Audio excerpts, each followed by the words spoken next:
अकेले हैं तो क्या गम है।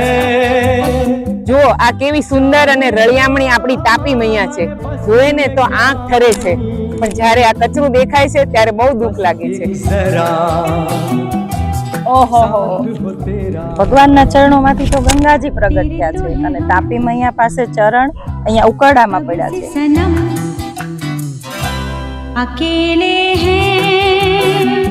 આટલો કચરો ખાલી 2 કલાકમાં જો લઈ શકાતો હોય તો દરેક ભારતીય નાગરિક અથવા તો સુરતનો દરેક નાગરિક જાગૃત થાય તો આપણે ખરેખર ચમત્કાર સર્જી શકીએ ખરા।